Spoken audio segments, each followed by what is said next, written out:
저와 여러분들이 함께 나누실 말씀은 마태복음 5장 10절부터 12절까지 말씀입니다.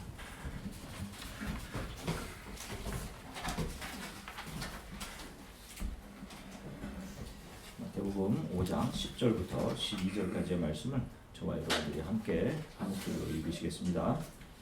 의를 위하여 박해를 받는 자는 복이 있나니 천국이 그들의 것이니라. 나로 말미암아 너희를 욕하고 박해하고 거짓으로 너희를 거스려 모든 악한 말을 할 때에는 너희에게 복이 있나니 기뻐하고 즐거워하라. 하늘에서 너희의 상이 큼이라. 너희 전에 있던 선지자들도 그같이 박해하였느니라. 아멘. 잠시 기도하겠습니다. 사랑해 주님 감사합니다. 주님 마치 주님이 원하시기라도 하신 것처럼 찬양팀을 통해 선곡하신 찬양들을 우리가 마음을 열어 주님께 올려드렸습니다. 이제 저희가 하나님의 말씀을 잠잠히 기다립니다.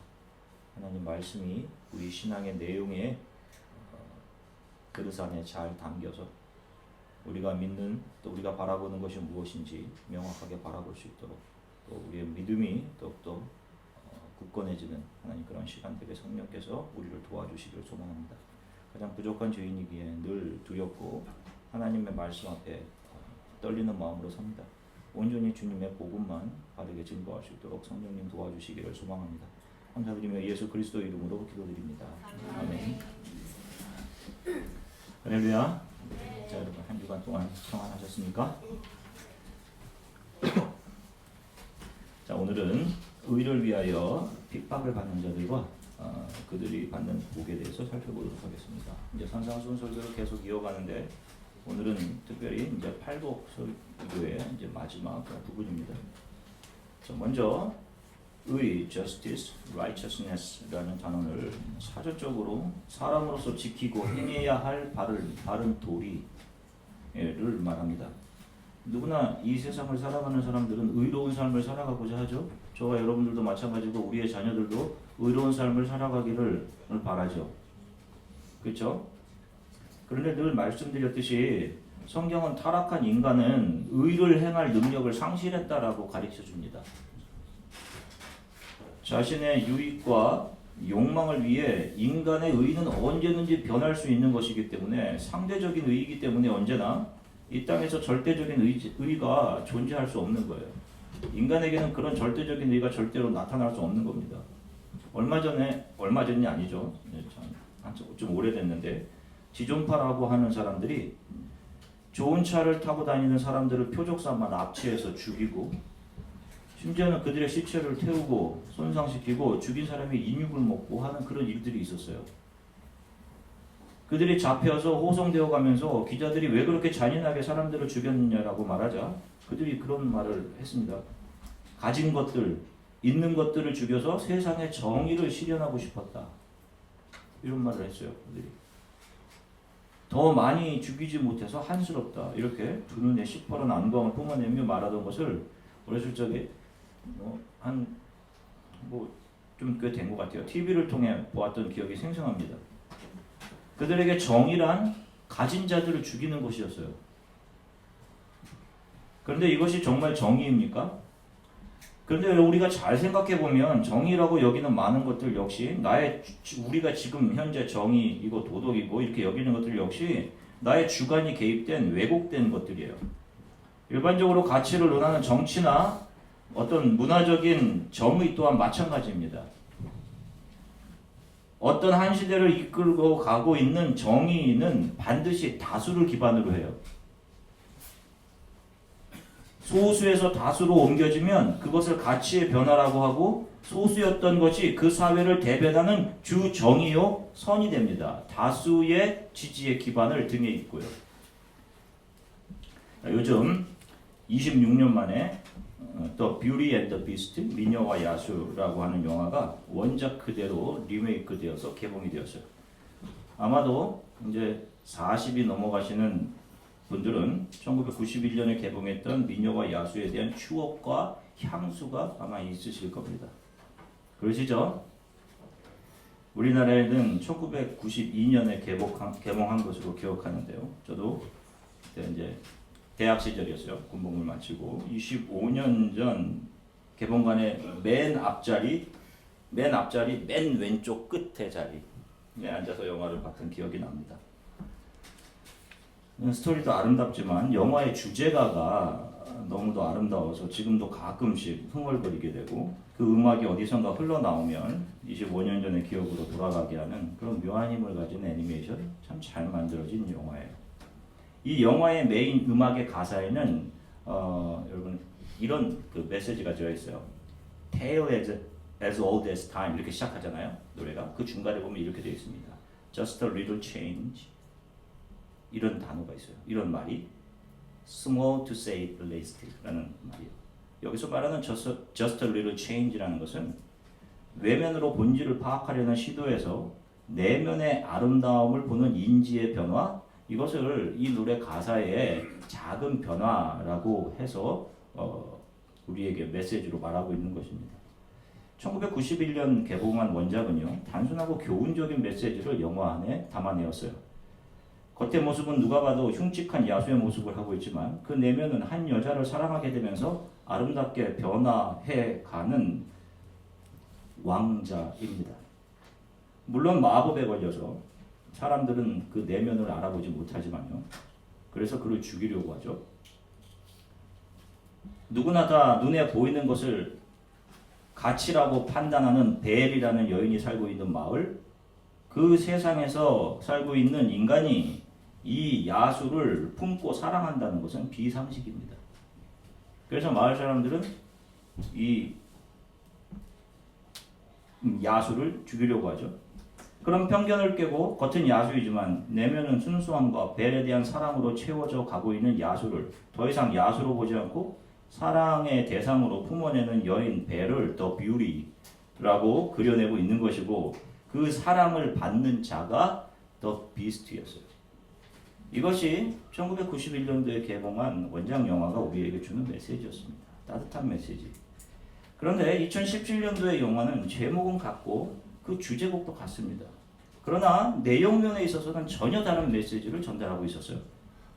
일단 전작이 주로 가족 영화를 만들었던 커리 트러스테일, 노틀담의 곡추라는 애니메이션을 만들었던 감독이고, 이 감독과 커크 와이즈라는 오션스라고 하는 2003년도에 애니메이션을 만들었던 그 감독이 공동으로 만든 작품입니다. 처음 원작은요, 1991년도 것은 가족 영화를 만들었던 사람들이 만들었어요. 그런데 올해 리메이크된 이 영화는 빌 컨돈이라는 콜롬비아 대학교 철학과 출신, 심리학에 능통한 이 철학과 출신의 영화 감독이 메가폰을 잡았어요. 이 감독은 이미 1998년도 Gods and Monsters라는 작품에서 동성애의 메시지를 영화 속에 곳곳에 담아내었던 그런 감독입니다. 영화를 보면 더 뷰티가 누구를 가르치는 것인지를 이 안에 중요한 메시지로 담아서 우리에게 보여주고 있어요. 영화에는 편협한 남자의 대표적인 게스통이 등장하고 그의 남자친구 루포우가 등장해요. 이 루포우가 게스통을 연민하게 되죠. 원작과는 전혀 관계없는 이야기들인데, 그리고 마지막 엔딩 씬에는 게이 커플이 등장하며 모두가 즐겁게 춤추며 해피엔딩으로 끝납니다. 아름답게. 26년이 지난 지금 많은 미국의 지식인들은 이 동성애의 결혼을 관용과 포용의 바구니 안에 담아야 할 과일들로 간주를 하고 있어요. 그리고는 그것을 수많은 문화적인 도구들을 사용해 대중들, 심지어는 어린 아이들에게까지 학습하고 강화시켜 나가고 있습니다. 자신들이 의라고 생각하는 것을 세상의 가치의 중심에 놓으려고 하는 의도들이죠. 그리고 소수는 다수가 되고자 거기에 권력과 돈을 보탭니다. 이렇듯 인간의 의라는 것은 돈과 권력과 맞물려 다수의 생각을 지배하고 동의로 이끌어낸 권력이 자신들의 힘을 지켜내고자 대중의 생각을 통제하는 통제의 순환으로 사용되는 경우가 허다하게 많아요. 계속 이렇게 자리바꿈을 해가는 겁니다. 소수의 생각이 힘과 권력으로 문화를 이용해 다수를 잠식하고, 그래서 다수의 패러다임이 되고 다수였던 의는 소수의 자리로 자리바꿈을 하게 되는 것들이에요. 지금 우리나라에서도 마찬가지죠. 저도 이제 한국을 떠나온 지 이제 10년 이상이 되다 보니까 한국에 가서 가끔 이야기를 나누다 보면 깜짝깜짝 놀랄 때가 있습니다. 동성애에 대해 반대를 하면 지식인 취급을 받지 못하는 분위기예요. 심지어는 목사님들이 같이 모인 자리에 가서도 편협한 목사로 인정받게 되는 그런 이상한 상황이 되어버렸어요. 마치 편협한 비스트 취급을 합니다. 불과 25년 전만 해도 대다수의 미국의 지식인들은 동성 결혼에 대해서 그것은 불의이며 부도덕으로 정의를 했었어요. 이제는 그것을 부도덕한 불의로 인정하던 다수들이 자리를 빼앗기고 동성애, 동성결혼, 상식 그런 것이 상식, 합법, 도덕의 시대가 되는 그런 시대가 됐습니다. 여러분 아시다시피 이 미국은 청교도 신앙 위에 세워졌잖아요. 그것을 인정하지 못하는 자가 더 비스트인 겁니다. 이 영화가 보여주는 겁니다. 외면보다 내면의 아름다움을 발견하고 그를 사랑하는 벨이 더 뷰리가 아니에요. 더 이상.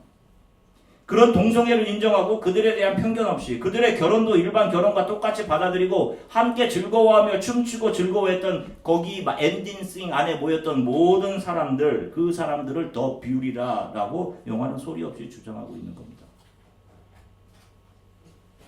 세상은 권력과 돈의 지원을 받은 의가 기준으로 서서 사람들의 사고와 가치 판단을 조정하고 통제합니다. 성경은 이런 통제를 이 세상의 권력 잡은 자, 힘 잡은 자, 사단이라고 이야기를 해요. 그 기준에 맞지 않는 사람들을 비스트로 그려냄으로써 그들을 자꾸 몰아내는 거예요. 성경적인 잣대를 가지고 들어올 수 없게 하는 겁니다. 그래서 많은 이들이 그 기준에 내 생각이 틀렸었구나. 그래 내가 편협했었구나. 라고 그 기준에 그들이 세운 기준에 맞추어지고 고정화되고 교화되고 사회화되는 그런 것들을 그들은 사회의 한 목적으로 삼는 겁니다. 그것을 교화라고 하고 사회화라고 하는 거예요. 그러나 성경이 말하는 의는 예수 그리스도와 하나님 나라만을 의라고 이야기합니다. 그 예수 그리스도 위에 세워지지 않는 인간의 의는 다 죄요, 타락인 거예요. 세상 사람들이 주장하는 의, 정의, 선이라는 것들은 반드시 예수를 만나서 예수 그리스도의 발 앞에서 깨어져야 할 대상들에 불과한 겁니다. 자, 먼저 예레미야 33장 15절의 말씀을 함께 읽어보시겠습니다. 예레미야 33장 15절입니다. 그날 그때에 내가 다윗에게서 한 공의로운 가지가 나게 하리니 그가 이 땅에 정의와 공의를 실행할 것이라. 자, 이미 예레미야 선지자를 통해서 장차 메시아가 올 것인데 예수 그리스도 그분이 정의와 공의가 어떤 것인지를 보여주실 것이다 라는 예레미야의 내용이에요. 지금 그것을 예수께서는 말씀의 산 위에 서서 그 정의와 공의가 무엇인지 누구인지를 보여주고 계신 겁니다. 로마서 3장 21절부터 24절까지의 말씀도 같이 한번 읽으시겠습니다. 로마서 3장 21절부터 24절입니다. 이제는 율법에 의해 하나님의 한 의가 나타났으니 율법과 선지자들에게 증거를 받은 것이라. 곧 예수 그리스도를 믿음으로 말미암아 모든 믿는 자에게 미치는 하나님의 의인이 차별이 없느니라. 모든 사람이 죄를 범하였음에 하나님의 영광에 이르지 못하더니 그리스도 예수 안에 있는 성령으로 말미암아 하나님의 은혜로 값없이 의롭다 하심을 얻은 자 되었느니라. 아멘. 자, 이 산상수훈은 지금 예수께서 이 팔복 설교에서 제시하고 계시는 유형의 사람들, 이 유형의 사람들, 가난하고 애통하며 온유하며 의에 줄이고 긍휼히 여기고 마음이 청결하며 화평케 하며 의를 위해 핍박을 받은 자의 표준으로 예수 그리스도 자기 자신을 말씀 위에 세우고 계신 것이라고 말씀드렸어요. 우리의 생각과 의지로 이루어내야 되는 도덕적인 기준이 아니라고 말씀드렸습니다. 왜 예수님께서 자기 자신을 세우시느냐? 왜 그 표준을 바라보고 그동안 내가 표준이라고 생각했던 내가 하나님 되어 있던 그 나의 교만, 정의로움, 나의 의로움이라고 생각하던 것, 선이라고 생각했던 그 모든 것들이 이 예수님을 바라보고 예수의 기준에 의해 턱없이 부족한 가짜였음이 드러나 산산이 부서지도록 하시기 위함이에요. 그래서 그 발 앞에 엎드려지게 하시기 위함입니다. 그래서 나는 사실은 늘 부자였습니다. 나는 늘 나만을 위하는 위선자였습니다. 내 의는 다 나를 위한 것이었습니다. 나는 내 가치를 챙겨내기 위한 일들만 했습니다. 내 안에 선한 것이 없습니다. 예수님 나를 도와주십시오. 라고 표준 대신 절대 의요 선이신 예수의 발 앞에 엎드리도록 주어진 것이에요. 이렇게 주님의 발 앞에 엎드리는 것이 회개이고 이런 상태가 자기 부인이며 이런 상태가 하나님이 기쁘시게 받으시는 거예요. 팔복설교의 맨 처음이 심령이 가난한 자는 복이 있나니 천국이 저희 것이미요 라고 시작했습니다. 그리고 이제 마지막에 역시 천국이 저희 것임이라 라는 구조로 끝나요. 천국이 저희 것이다 라는 것이 위아래에 있습니다. 샌드위치 구조, 인클루지오를 형성하고 있어요. 그리고 그 샌드위치 안에 담겨진 내용이 무엇인지를 보여주고 있는 겁니다. 그러니까 예수님의 팔복설교는 결국 천국을 구성하는 내용들, 다시 말해서 하나님 나라에 속한 사람들은 어떠한 사람들인지를 보여주고 있는 것인데 그들은 예수 앞에서 자신의 기준 미달인 모습을 발견하고 그 발 앞에 엎드려져 눈물로 회개하는 자들이고 그런 자들이 하나님의 은혜로 하나님의 자녀들이 되어서 저는 자격이 없습니다 라고 하는 그 자리에서 너가 자격이 있다라고 우리를 일으켜 세워주시는 그 하나님의 은혜로 일어나 남은 삶을 오직 예수 그리스도가 기준이 되어서 지금까지 자신들이 세웠던 기준, 의, 정의, 선함, 세상의 가치, 인생의 목적들이 다 무너지고 부서져서 그들의 삶이 예수 그리스도와 같이 변해가는 자들이다 라는 것을 강조하여서 보여주고 있는 것이에요. 마음이 가난하고 애통하며 주 예수만 바라고 그분을 향해 줄이고 목마르며 십자가를 세우는 화평의 사람으로 살아가고 그분을 위해 모든 불이익과 핍박을 달게 받는 자들이 천국을 얻게 되는 사람들이라고 말하고 있는 것이고 그들이 남은 삶 동안 예수를 닮아 가정에서 나오는 모든 것들을 의를 위하여 핍박을 받는 것이다 라고 성경이 이야기하고 있는 것입니다. 사도행전 14장 22절의 말씀을 같이 읽으시겠습니다. 사도행전 14장 22절입니다. 함께 읽으시겠습니다. 제자들의 마음을 굳게하여 이 믿음에 머물러 있으라 하고 또 우리가 하나님의 나라에 들어가려면 많은 환난을 겪어야 할 것이라 하고 아멘. 자 보세요. 성도들의 삶에는 반드시 환난이 필연적으로 올 것임을 사도 바울과 바나바가 이야기합니다. 이 환난이라는 것은 이 세상의 기준에 맞추어 살아가던 우리가 그 세상의 기준에서 허물어지고 죽고 예수로 다시 태어나 그분을 나의 삶의 기준으로 삼고 살아갈 때 필연적으로 우리에게 오게 되는 내 안에서의 거부, 세상 외부에서의 핍박을 동시에 다 가리켜요. 우리는 하나님이 이 세상을 움직여 가시는 원리를 경륜이라고 이야기를 합니다. 이것을 헬라어로 이야기하면 오이코노미아라고 해요. 이 단어에서 경제, 관리를 의미하는 이코노미라는 단어가 나왔어요. 하나님이 이 세상을 우리들의 삶을 움직여 가시는 정확한 목적과 원리가 있습니다. 그 목적과 원리의 틀 안에서 우리들에게 완성될 최종 선을 위해 예수를 기준으로 보여주시고 그 틀의 부족한 부분은 조금씩 채워 넣어 주시고 때로 우리 안에 커진 하나님 된 우리가 하나님 된 그 덩어리를 잘라내시면서 그 원리에 맞추어 가셔요. 우리를. 이 역사 속에서 이 하나님의 경륜, 하나님의 손을 본 사람들은 그들의 삶이 반드시 가난과 눈물을 수반하는 애통과 온유와 의에 줄이고 목마르며 긍휼히 여기고 마음이 청결하며 화평케 하며 의를 위해 핍박을 받는 자의 자리로 내려가게 되어 있습니다.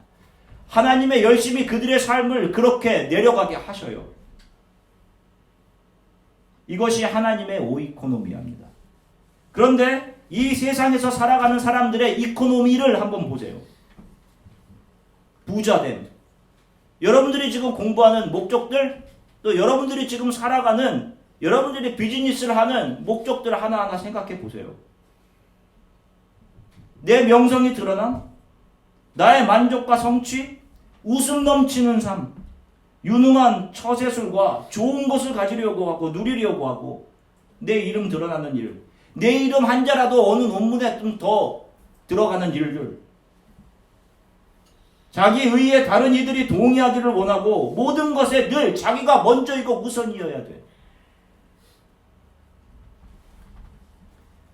이런 것들이 계속해서 만들어져 내어가는 끝은 영원한 죽음입니다.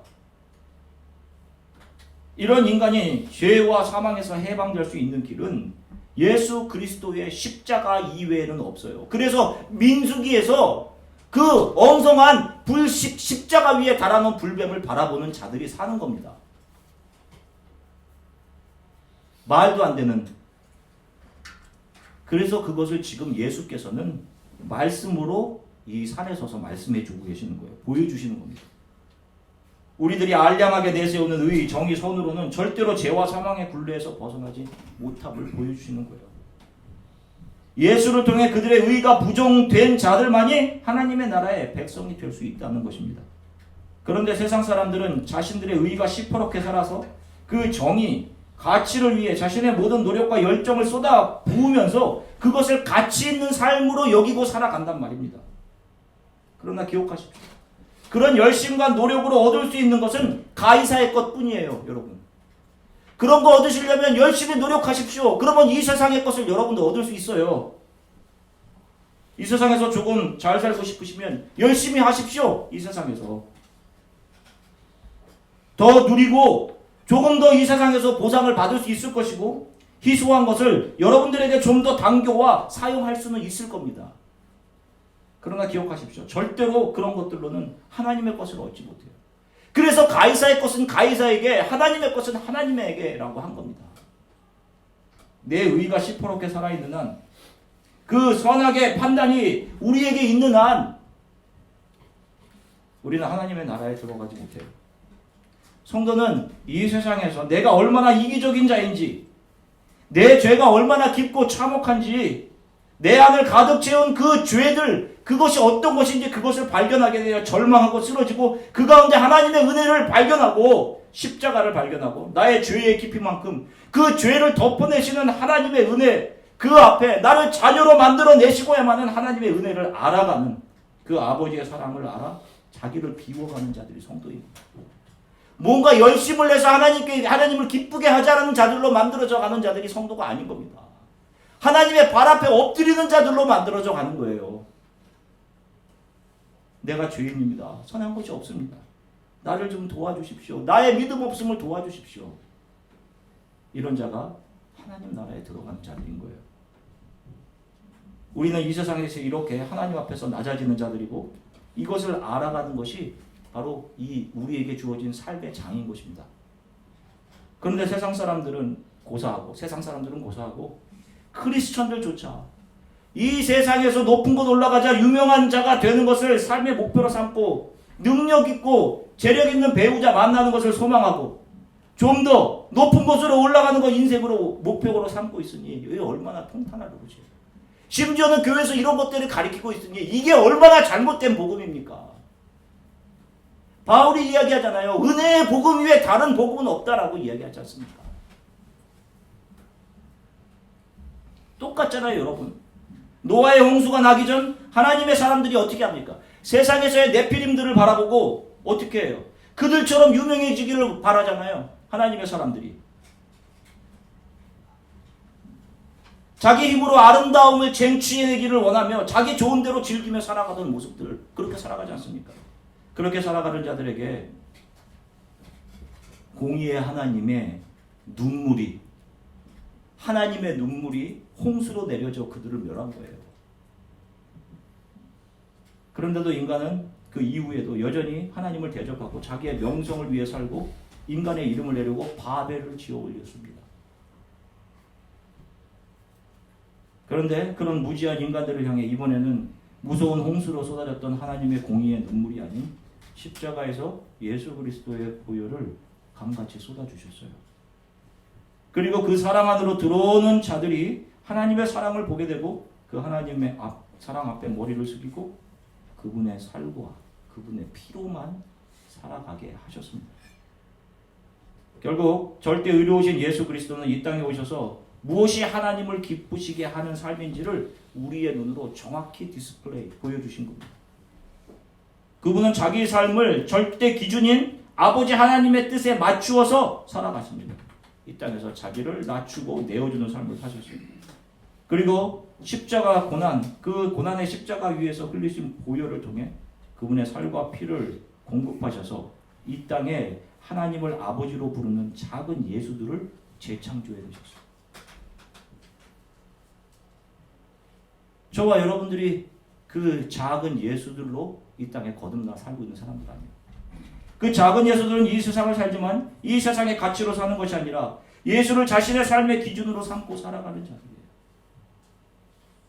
그런데 어찌 이러한 자들이, 예수를 닮겠다고 하는 자들이 이 세상의 부를 탐하며 이 세상에 자기 이름과 명성을 향해 삶을 살아가겠느냐고요. 3년 반 동안 한 번도 그런 모습을 보이신 적이 없잖아요. 나는 머리 들 것도 없다 라고 하셨지 않습니까? 늘 가난한 자들과 심지어는 수십 킬로를 돌아가야 되는 길을 돌아서 한 가난한 여인을 만나러 가시잖아요. 그래서 그들의 입에서 나오는 고백이 오늘 지금 이 사도 바울이 고백하는 고백과 같은 거예요. 골로새서 1장 24절입니다. 같이 함께 읽으시겠습니다. 골로새서 1장 24절. 나는 이제 너희를 위하여 받는 괴로움을 기뻐하고 그리스도의 남은 고난을 그의 몸된 교회를 위하여 내 육체에 채우노라. 아멘. 내 기준에 따라 신앙생활을 해가는 것은 여러분 바른 신앙생활이 아니에요. 예수 그리스도를 기준으로 내가 무너지고 깎이고 있다면, 그래서 내 안에 많은 저항이 있고 내 안에 이런 것마저 잃어버리면 어떻게 해요? 라고 하는 두려움이 있다면 그게 여러분들이 지금 신앙생활을 잘하고 있다는 증거입니다. 그 깎이면은 내가 이 세상에서 잘 되어 보겠다는 욕망이 있을 거예요. 내 입과 눈의 즐거움을 위해 살던 방식, 그런 것들도 있을 수 있습니다. 이렇게 본다면 기독교는 단순해요. 굉장히. 예수 그리스도와 내가 닮아 있는지를 매일 점검하며 사시면 되는 거예요. 생각해 보세요. 여러분들이 기준이 되어서 하나님을 믿는 방식을 결정하고 여러분들이 요구하는 것을 얻기 위해 기도하고 하는 것은 그 믿는 대상이 주인이 아니라 종인 겁니다. 종부리듯 하는 거 아니에요. 자기가 주인의 자리에 앉아 여전히 있는 것 아니에요. 그래서 자기 임의대로 자신의 삶에서 중요한 결정과 가치를 자기 임의대로 다 정하고 있는 거예요. 그리고 그거에 맞춰서 하나님 해달라고 하는 거 아닙니까? 그래서 하나님을 예배하는 것 역시 자기의 임의 안에 집어넣고 자기 원하는 바가 그것보다 우선순위에 있게 되는 거예요. 이것은 하나님을 전적으로 사랑함이 아닌 것이죠. 하나님이 나의 주인이 아니라 나보다 아래에 있는 존재로 여기는 샤머니즘, 토테미즘의 연장선에 불과한 거예요. 반드시 예수의 십자가를 통해 하나님의 자녀로 잉태된 거듭난 자들은 반드시 이 세상에서 자신의 삶의 가장 중요한 가치가 예수 그리스도를 닮아가는 것이고 그분이 세우신 십자가를 내 삶을 통해 세우는 것을 믿음으로 고백하며 살아가게 되어 있습니다. 그리고 그렇게 살아가는 자들의 삶에서 자신들의 세상의 욕망, 야망, 세상의 가치, 이 세상에서 세우려 했던 모든 바벨탑들이 하나님의 성령의 손에 의해 무너지며 그것 때문에 자기는 아파하고 아쉬워하고 하는 그것을 성경은 고난이라고 이야기하고 있는 것이고, 그런 것들이 무너져 내려지고 성령에 의해서 마귀를 닮았던 나의 성품이 십자가에 달려 죽고 예수 그리스도의 성품으로 되는 데서 오는 환란들, 거부들, 그런 것들이 오히려 나에게 감사함으로 여겨지게 되는 거예요. 사랑하는 성도 여러분, 잘 살펴보세요. 지나온 여러분들의 신앙의 여정에서 누가 주인이었는지. 빌립보서 3장 7절부터 11절까지의 말씀을 같이 읽으시겠습니다. 빌립보서 3장 7절부터 11절입니다. 무엇이든지 내게 유익하던 것을 내가 그리스도를 위하여 다 해로 여기도록 또한 모든 것을 해로 여기는 내 주 그리스도 예수를 아는 지식이 가장 고상하기 때문이다. 내가 그를 위하여 모든 것을 잃어버리고 배설물로 여기니 그리스도를 얻고 그 안에서 발견되려 하니 내가 가지려는 율법에서 난 것이 아니요 오직 그리스도를 믿음으로 말미암은 것이니 곧 믿음으로 하나님께로부터 난 의라. 내가 그리스도와 그 부활의 권능과 그 고난에 참여함을 알고자 하여 그의 죽으심을 본받아 어떻게 해서든지 죽은 자 가운데서 부활에 이르려 하느니. 아멘. 내가 지금 내 앞에 의로 서 계신 예수를 바라보며 내가 사랑하던 것들이 무너져가는 두려움과 내 안에 주 예수 그리스도가 주인이십니다 라는 고백을 하면서 가는 가운데 잃어버리고 있는 것들과 상실감들이 내 안에 존재하고 있다면 그런 분들이 예수 그리스도로 인해 의와 핍박을 견디고 있는 자들이 분명하고 그것이 분명 예수 그리스도를 닮은 흔적이 분명한 겁니다. 교회 와서 열심히 일해서 굳어진 알통 이런 것이 예수 그리스도를 닮은 흔적이 아니에요. 내 안의 육체가 성령께서 허물으시는 것을 바라보며 안타까워하고 이것마저 허물으시면 어떻게 합니까? 라고 하는 그런 여러분들의 안에서의 두려움들, 안타까움들, 그것이 여러분들이 신앙생활을 잘 가고 있다는 증거예요. 그게 성령에 의해서 여러분들이 허물어지고 있다는 증거입니다. 그것이 허물어져야 성령이 거룩하게 다시 예수 안에서 여러분들을 건축하시면 만드십니다. 정신없이 돌아가는 루틴 속에서 십자가의 가치를 잃어버리고 살면 결국 이 세상의 선악구조 가치 속에서 허우적거리며 살 수밖에 없어요. 여러분들의 눈에 보이는 것은 내 옆에 사람들이고 내 동료일 거예요. 그들의 생각과 가치들을 나도 따라가게 돼 있단 말이에요. 그러다 보면 어느 지점에 가다 보면 나의 믿음과 신앙이라는 것이 아무것도 아니었던 것쯤이 드러납니다. 이것이 도대체 뭔가? 여러분 한 주간도 깨어서 근신하며 살아가십시오. 내 앞에 말씀으로 서 계신 예수 앞에 여러분 하루에 한 장의 말씀이라도 읽으면서 그 말씀으로 지금 내 앞에 계시는 그 예수 앞에 나는 정말 가난한 자로 그분을 닮아가고 있는지 주 예수를 향한 간절함이 내 안에 있는지 다 잃어버려도 주 예수만 붙잡고 살아가겠습니다 라고 하는 마음들이 있는지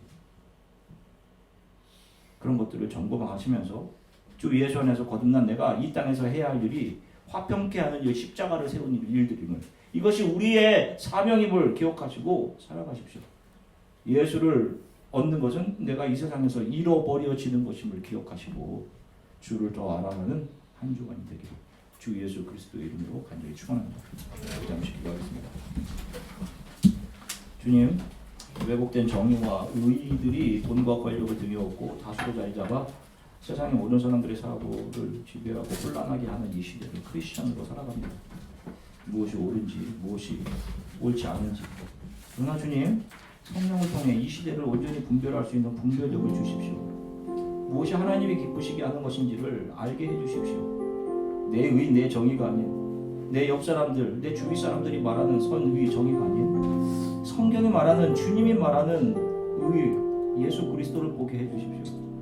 다른 것들을 나의 의와 정의, 선의 기준 삼지 않고 나의 삶의 목표 삼지 않고 하나님이 말씀하신 성경과 예수 그리스도만 나의 삶의 기준으로 삼고 그 기준에 순종하며 살아갈 수 있도록 저를 좀 도와주십시오. 이 세상 속에서 나에게 주어진 삶이 나의 가치를 실현하는 무대가 아닌 하나님의 뜻이 나를 통해 온전히 드러나는 것입니다. 내 계획이 아닌 하나님의 계획만이 나의 삶에 온전히 나타나게 해주십시오.